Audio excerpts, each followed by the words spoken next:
రెండవ మాటగా అదే లూకాసు వార్త 13వ అధ్యాయము, లూకాసు వార్త 23వ అధ్యాయము. అందరూ మీ బైబిల్ తెరిచి చూసినట్లయితే ఈ వాక్య పట్టణాన్ని మనం చదువుకుందాం. లూకాసు వార్త 23వ అధ్యాయము ఒకసారి 39వ వచనం చూసుకుందాం. వేలాడదీయబడిన ఆ నేరస్తులలో ఒకడు ఆయనను దూషించుచు, నీవు క్రీస్తువు కదా, నిన్ను నీవు రక్షించుకును, మమ్మును కూడా రక్షించమని చెప్పాను. ఏమంటున్నాడు? వేలాడబడిన వారిలో ఒకడు ఆయన దూషించుతున్నాడు. ఎవరిని? యేసు ప్రభువు, యేసుక్రీస్తు వారిని దూషిస్తున్నాడు.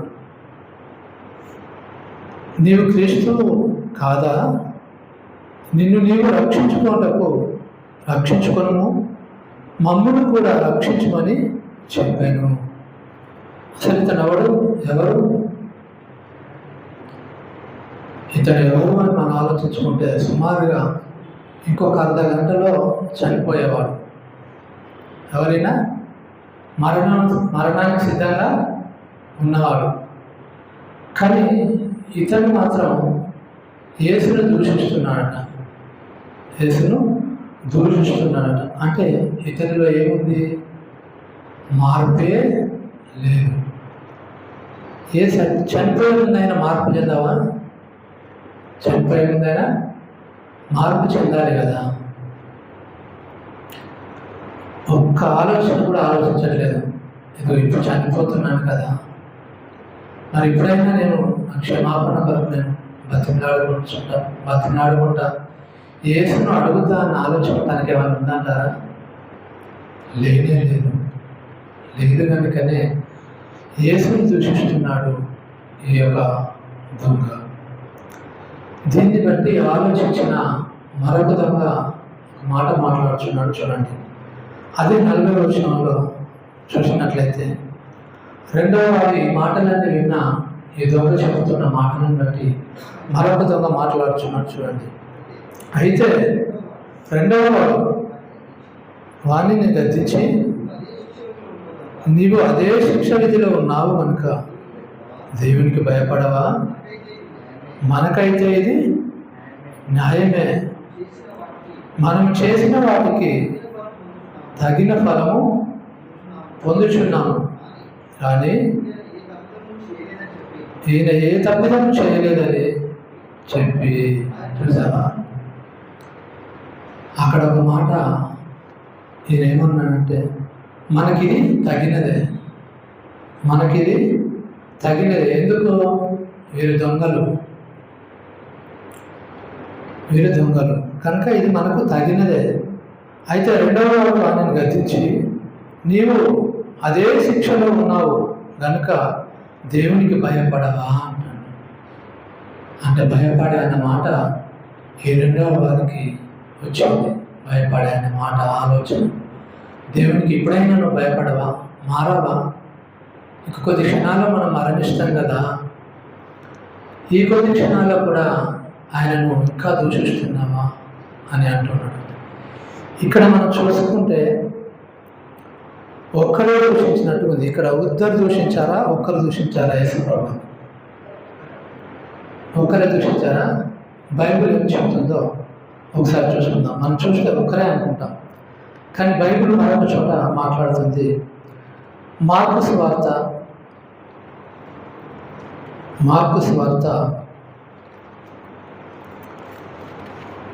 15వ అధ్యాయం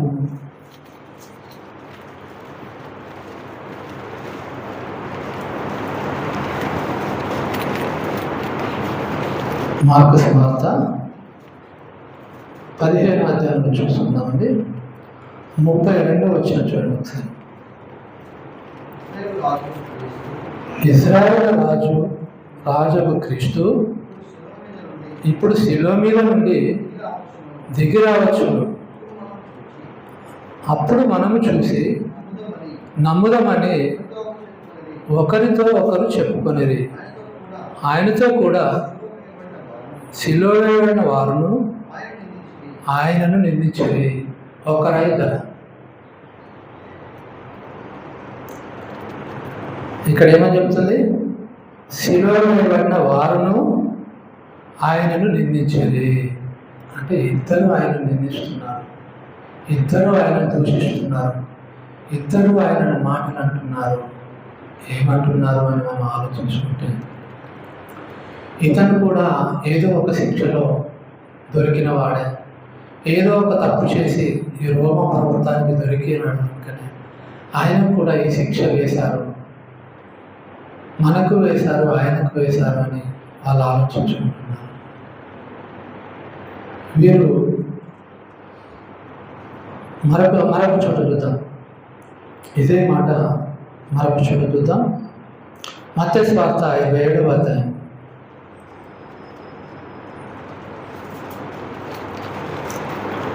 మత్తయి సువార్త 27వ అధ్యాయము 44వ వచనం చూడండి. ఆయనతో కూడా సిలువ వేయబడిన బందిపోటు దొంగలను ఆయనను నిందించాలి. చూసారా? ఆయనను నిందించాలి. ఆయనతో కూడా సిలువ వేయబడిన బందిపోటు దొంగలను అలాగే ఆయనను నిందించాలి. ఏలాగు నిందించాలి? ఏలాగు నిందించాలో చూస్తున్నాం. 38 వచనం చదువు ఒకసారి. మరియు కుడివైపున ఉన్న ఒకడును ఎడమవైపున ఇద్దరు బందిపోటు దొంగలు ఆయనతో కూడా సిలువ వేయబడి ఆ మార్గంలో వెలుచున్న వారు తలొచ్చు దేవాలయం పడగొట్టు 3 దినములలో కట్టువాడా, నిన్ను నీవే రక్షించుకొనుము. నీవు దేవుని కుమారుడు అయితే శిలువ మీద నుండి దిగుమని చెప్పుచు ఆయనను దూషించేది. అలాగే శాస్త్రులను, పెద్దలను, ప్రధాన యాజకులను కూడా ఆయనను అపహసించు. ఇక్కడ ఎవరు? అందరూ అపహసిస్తున్నారు. ఎవరిని? యేసుక్రీస్తు వారిని అపహసిస్తున్నారు. కనుకనే అలాగే వీరు కూడా వారిలాగానే అపహాసిస్తున్నారట, నిందిస్తున్నారట. తను తానే రక్షించుకోవట్లేదు అని ఆయనను నిందించుతున్నారు. అలాగే వీరు కూడా నిందించుతున్నారు అని మనకు తేలపరుస్తున్నారు. మరి అలాగే మార్కు సువార్త మరొకసారి చూసుకుందాం. 15వ అధ్యాయంలోకి వస్తే,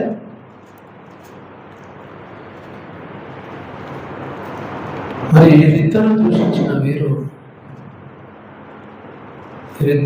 ఇద్దరు ఆయన దూషిస్తున్నారు. కానీ అందులో ఒకడు మాత్రము మార్పు చెందినట్టుగా మనకు కనబడుచున్నాడు.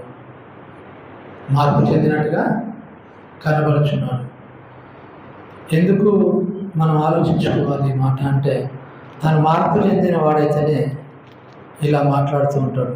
ఇందాక మనం చూసుకున్నట్లు. అయితే రెండవ వాడు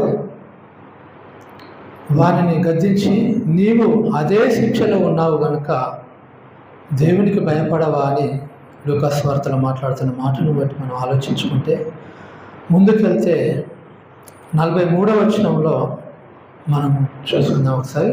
అదే లూకాసు వార్త 23వ అధ్యాయము 43వ వచనం ఒకసారి చూసుకుందాం. అందుకు ఆయన వారితో, నేడు నీవు నాతో కూడా పరదేశంలో ఉందువని నిశ్చయంగా నీతో చెప్పుతున్నావు. ఎందుకు? ఇతను ఏం అడిగాడు అని ఆలోచిస్తే మనం ఇతను చూసుకున్నట్టుగా మనము 40 నుండి కిందికి వస్తే ఆ మాట రాయబడి ఉంటుంది. అతను అడుగుచున్న మాటలు, దాన్ని బట్టి యేసుక్రీస్తు వారు మాట్లాడుతున్న మాటే. అందుకు ఆయన వానితో నేడు నీవు నాతో కూడా పరదేశంలో ఉందవు. ఇతడు అసలు మార్పు ఎలా చెందాడు? ఈయన కూడా నిందించిన వాడే కదా.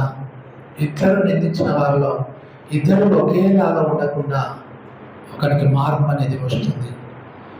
ఇది మనం ఆలోచించుకుంటే చాలా మాటలు ఇక్కడ రాయబడి ఉంటాయి.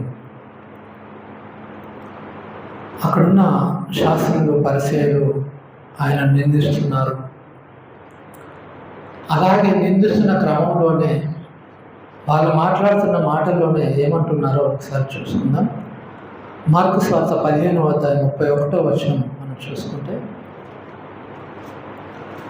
అట్లు శాస్త్రులను ప్రధాన యాజకులను అపహాసము చేయుచు వీడితరులను రక్షించను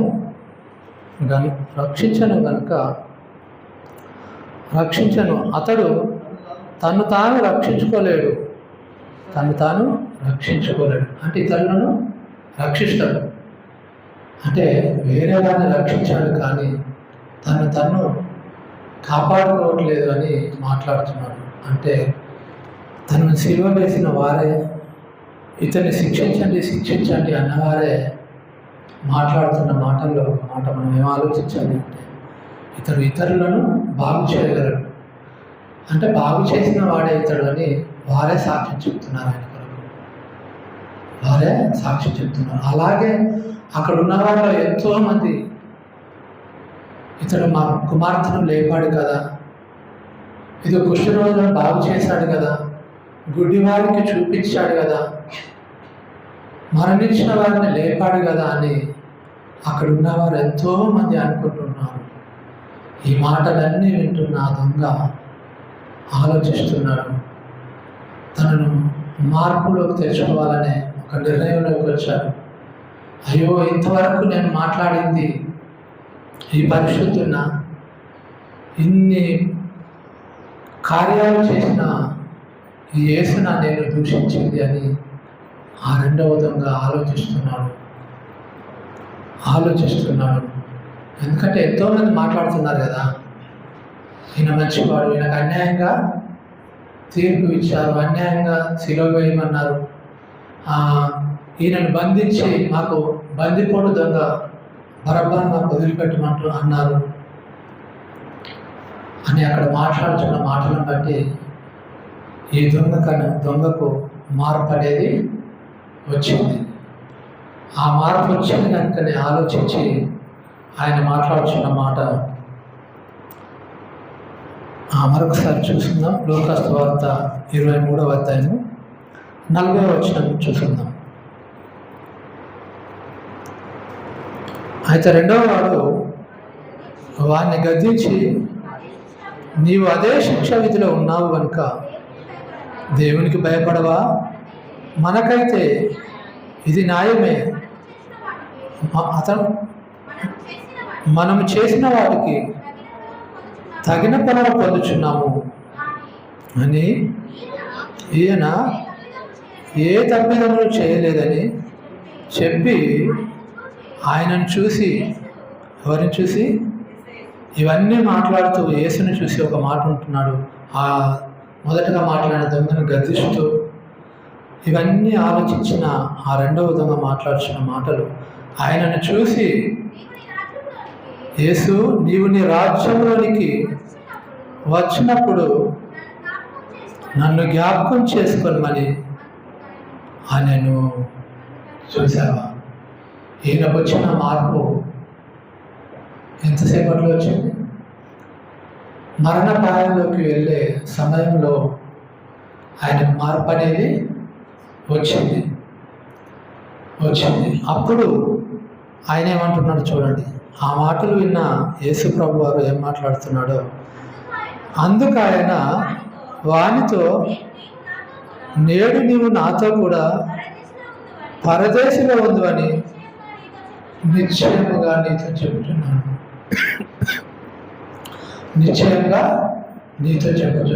ఖచ్చితంగా నువ్వు ఈనాడు పరదేశంలో ఉంటావని చెబుతున్నాడు. యేసుకు ఇవన్నీ తెలుసుకునేలాగా ఇతడు మారుతాడు, నన్ను అడుగుతాడు అన్న విషయాలు ఆయన తెలియదంటారా? సమస్తము ఆయనకు తెలుసు. కానీ ఇక్కడ మనం ఆలోచించాల్సిన విషయం ఏంటంటే, యేసుక్రీస్తు వారు కూడా మరికొద్ది క్షణాల్లో మరణిస్తాడు. కానీ అతడు చేయవలసిన పనిలో చనిపోయే ముందు కూడా ఆయన ఒకరిని రక్షించి తీసుకొని పోవచ్చున్నాడు.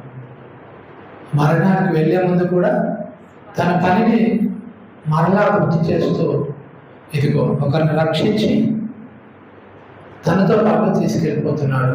మరణించే ముందే అతడు ఒకరిని రక్షించాలని ఆశ ఉన్నప్పుడు బ్రతికున్న మనకు ఏ ఆశ ఉంది? బ్రతికున్న మనకు ఆశ ఉండాలా వద్దా? ఆత్మలను రక్షించే భారం మనకు కూడా కలిగి ఉన్నది. ఆయన బ్రతికిన దినమంతయు ఇదిగో దేవుని సేవలోనే బ్రతికాడు. ఎన్నో అవమానాలు పొందాడు, దెబ్బలు తిన్నాడు, మరణ ప్రాయంలోకి వెళ్తున్నాడు. అప్పుడు కూడా మర్చిపోకుండా ఒకరిని రక్షించాడు, క్షమించాడు. తిరిగి నాతో నీవు పరదేశంలో ఉందని మాట అంటున్నాడు. ప్రియులారా, బ్రతుకున్న మనము ఆయన పనిలో ఉండటానికి ఆలోచించండి.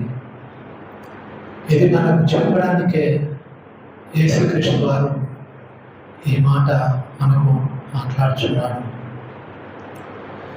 యేసుక్రీస్తు వారు ఇంత ఖచ్చితంగా మనకు చెబుతున్నాడంటే మనము కూడా ఖచ్చితంగా ఉండాల్సిన వారమే. ఎక్కడైనా బైబిల్లో మీరు వెతికినట్లయితే ఎక్కడ ఈ సందర్భం మనకు కనబడదు. ఏంటి అని మనం ఆలోచించుకుంటే, ఎక్కడైనా ఇద్దరు ఒకేసారి మరణించి పరదేశికి వెళ్ళారని, ఒకేసారి మరణించారని ఎక్కడ మీకు కనబడదు. ఎందుకంటే మన లోకంలో చూసినట్లయినా ఏదో ఒక సమస్య వచ్చి రైతులు కూడా ఇద్దరు ఒకవేళ మందు ఆ చెట్ల మందు తీసుకుని తాగితే ఇద్దరు ఒకేసారి చనిపోతారనే గ్యారంటీ లేదు. ఒకరు ముందు ఒకరు వెనుక చనిపోవచ్చు. మరి అలాగే ఒక రైలు పట్టాల మీద ఇద్దరు వ్యక్తులు ఉన్నప్పుడు వారిని మనం ఆలోచించుకుంటే మొదటగా వచ్చి తాకిన ఆ రైలు తాకిన వాడే మొదటగా మరణిస్తాడు. రెండవసారి తాకిన వాడు మరొకసారి మరణిస్తాడు. కానీ ఇద్దరు ఒకేసారి మరణించే దాఖనాలు ఎక్కడ ఉండవు. కానీ ఇక్కడ అంటున్నాడు యేసుక్రీస్తు వారు, నేడు నీవు నాతో కూడా పరదేశంలో ఉండు అంటే ఆయనతో కలిసి ఇద్దరు ఒకేసారి పరదేశికి వెళ్ళిపోతారంట. చూసారా ఎంత గొప్ప మాటలు మన దైవ గ్రంథంలో రాయబడి. అటు మాటలను మనం వింటున్న మనము ఆత్మల భారం కలిగి ఉన్నామా? ఒకరిని రక్షించే వారిగా మనం ఉన్నామా? బైబిల్ చెప్తుంది ఇదే మిక్కిలి అనుకూల సమయం, ఇదే రక్షణ దినము అని చెప్తుంది. ఎంతోమంది ఈ లోకంలో ఉన్నారు, వారికి ఇలాంటి మాటలు మనం చెప్పగలుగుతున్నామా? ఇలా ఒకసారి మనం ఆలోచించుకోండి. మన కుటుంబంలో అయినా సరే, మరణ ప్రాయంలో ఎవరైనా హాస్పిటల్లో ఉన్నా ఆఖరి క్షణంలోనైనా వారికి చెప్పండి, ఇదిగో ఒక్కసారి దేవుణ్ణి బతిమలాడుకో, ఒకసారి దేవుణ్ణి క్షమించమని అడుగు, నిన్ను దేవుడు రక్షించలేమో అని మీ బంధువులకు కానీ మీకు తెలిసిన వారికి కానీ ఒకసారి వారు పలకరించే ప్రయత్నం చేయండి. వారు ఒకవేళ మారి దేవుని మీద నమ్మకం కలిగి వారు ఒకవేళ అడిగితే దేవుడు వారిని రక్షిస్తాడేమో. మీరు ఇక్కడ ఆలోచించుకోవచ్చు, మరి ఇతనికి బాప్తిసము లేదు కదా, ఇతడు ఎలా ఆ పరదేశికి వెళ్ళాడు అని. ఇలా ఆలోచించండి. అప్పటికి అది ఒక ఆజ్ఞగా బాప్తిసం రాలేదు. యేసుక్రీస్తు వారు మరణించి తిరిగి లేచినాక మీరు సర్వలోకంలోకి వెళ్ళండి, సర్వ సృష్టికి వార్తను ప్రకటించండి, నమ్మి బాప్తిసం పొందిన వాడే రక్షింపబడు, నమ్మని వాడికి శిక్ష విధించబడు అనే ఒక నిర్ణయం ఆజ్ఞగా అది చేయబడింది. ఒకవేళ ఉంది అనుకుంటే అతడు తను దిగి బాప్తిసం తీసుకున్నంత సమయం కూడా అతనికి లేదు. అతి త్వరలో మరణించే సమయం అది. అప్పుడు యేసుక్రీస్తు వారు అంటున్నాడు, దేవుడు నేను నాతో కూడా పరదేశంలో ఉన్నాను. అతను చేసిన పాపను క్షమించాడు. తిరిగి యేసుక్రీస్తు వారితో తాను పరదేశికి తీసుకెళ్ళిపోయాడు. ఈ బందిపోటు దొంగలు అనగానే మామూలులే కాదు ప్రియులారా. దొంగలు వేరు, బందిపోటు దొంగలు వేరు. బందిపోటు దొంగలు అంటే ఒక చోట వారు కాపు కాస్తూ ఆ దారి గుంటకుండా పోల్చిన వారిని అందరినీ మరణించడం, చంపడము, చిన్న అని కానీ పెద్ద అని కానీ ముసలి అని కానీ వారు చూసేవారు కాదు. అంత క్రూరులు అన్నమాట బందిపోటు దొంగలంటే. వారిని చంపి వారి దగ్గర ఉన్న ధనాన్ని దోచుకునే వారే ఈ బందిపోటు దొంగలు.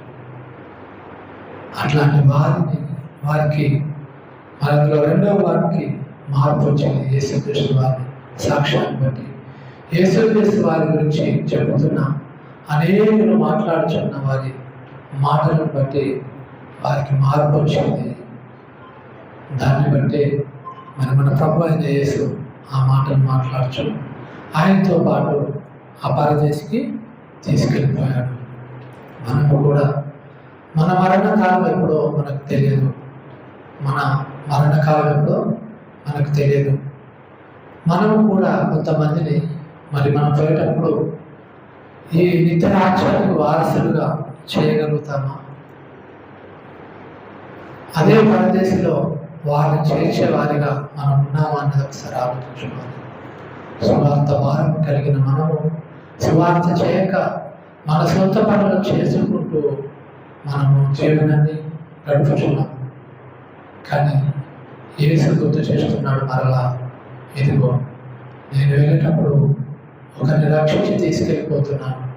మీరు కూడా మీ జీవితకాలం ఉన్నంత వరకు అగ్నిలో నుండి కొందరినైనా లాగి వారిని సత్య మార్గంలో నడిపించి ఆ నిత్య రాజ్యానికి వారసులుగా మీరు వారిని ప్రకటించాలని, సువార్తను బోధించాలని చెప్పుచున్నాను.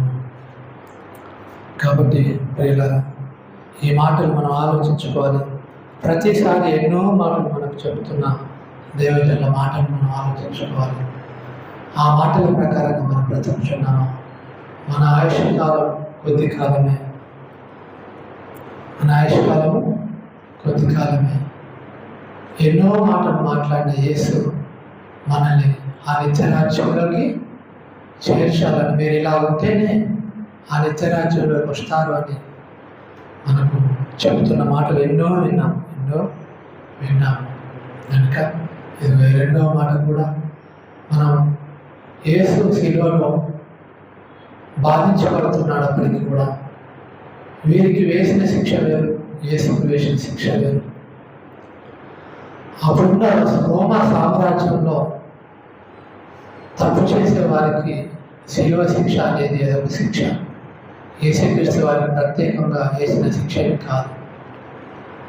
యేసుకు ముందు కూడా శిలువ వేయబడ్డారు కొంతమంది. ఇది కాదు అని చెప్పడానికి లేదు పిల్లరా. అది ఒక్కరికే శిలువ అనుకుంటే ఈ బందిపోటు దొంగలకు ఎందుకు వేయాలి? వారిని వేరే విధంగా చెప్పొచ్చు కదా. కనుక అప్పుడున్న ప్రభుత్వం చట్ట ప్రకారంగా నేరస్తులకు శిలువ శిక్ష అనేది నియమింపబడింది. ఎన్నో కఠినమైన శిక్షలు ఉన్నాయి. అందులో ఇదొక శిక్ష, శిలువ మీద మరణింపచేయడం. అందులో ఈ శిలువ వేసినప్పుడు ఒకేసారి మరణించరు. మన చట్ట ప్రకారం చూస్తే మరణ శిక్ష వేస్తే ఒక ఉరి శిక్ష అనేది వేస్తాం. అప్పుడు ఆ ఉరి శిక్ష వేసినప్పుడు వెంటనే అతడు చనిపోతాడు. కానీ ఈ శిలువ వేసినప్పుడు వెంటనే చనిపోడు. అక్కడ ఎన్నో గాయాలు. ఇప్పుడు యేసుక్రీస్తు వారికి మేకులతో కొట్టారు. ఆ బాధ వేరేలా ఉంటుంది. ఆ నొప్పి, అందులో నుండి రక్తం కారుతూ ఎంతో బాధను అనుభవిస్తూ యేసుక్రీస్తు వారు మరణించారు. ఇది చాలా కఠినమైన ఆ శిలువ మరణం. కనుక మనము కూడా మారి రక్షణలోకి వచ్చిన మనము దాకా మన విశ్వాసాన్ని కాపాడుకొని ఈ రక్షణలోనే నిలబడితేనే ఆ పరదేశాన్ని ఆ లోకంలోకి మనం కూడా వెళ్తాం. కనుక గమనించుకోండి, ఆలోచించుకోండి. ఇంకా ఎన్నో మరి మాటలు మనం వినటకు సిద్ధపడదాం. మరి రెండవ మాటగా ఈ మాటలు మీకు చెప్తున్నాను. మరున్న మిగతా 5 మాటలుగా మరి ఇంకా ఉన్నవి. అవన్నీ కూడా మనం మాట్లాడుచుండగా వాటిని కూడా మనం ఆలోచించుకొని మనలో మనము ఆలోచించుకొని మార్పులోనికి వద్దాం. ప్రియులారా, ఎంతకాలం ఇలా జీవిస్తాము? వినేవారిగా ఉండాలి కానీ మనసు పెట్టే వారిగా ఉండకూడదు. ప్రతి మాట శ్రద్ధగా మనం ఆలోచించుకోవాలి. నిజముగా ఇవి దేవుని మాటలు మన కొరకు రాయిస్తున్నాడు. మనం మరి దేవుని కొరకు బ్రతుకుతామన్న ఆలోచనలో ప్రతి ఒక్కరము ఉండాలి. ఇటు మాటలు దేవుడు మన హృదయంలో ఫలించున్నాడు కాక చిన్న ప్రార్థన చేసుకుని ఉంచున్నాం. మమ్మల్ని మిక్కిలి ప్రేమించిన మా కన్న తండ్రి, నీకు వందనాలు స్తోత్రాలు. సర్వశక్తిమంతుడా, దయగల తండ్రి, నీకు వందనాలు స్తోత్రాలు. మమ్మల్ని ప్రేమిస్తూ తండ్రి, ఇదిగోనైనా మా కొరకు తండ్రి శిలువలో మరణిస్తున్న యేసుని బట్టి నీకు వందనాలు స్తోత్రాలు ఆయన. అయ్యా, ఇదిగోనైనా మా కొరకే తండ్రి నీ ప్రియకుమారుడైన యేసును తండ్రి శిలువలో బలించావు. మా కొరకే రక్తాన్ని చెందించావు తండ్రి. మా పాపముల కొరకు, మా దోషముల కొరకు తండ్రి నీవు తీసుకున్న ఆ గొప్ప నిర్ణయాన్ని బట్టి నీకు లెక్కలేని వందనాలు స్తోత్రాలు. అయ్యా, దీన్ని బట్టి నాయనా మమ్మల్ని మీరు ఎంత ప్రేమిస్తున్నారు అని తండ్రి మేము తెలుసుకొచ్చున్నాం తండ్రి. నీకు వందనాలు స్తోత్రాలు.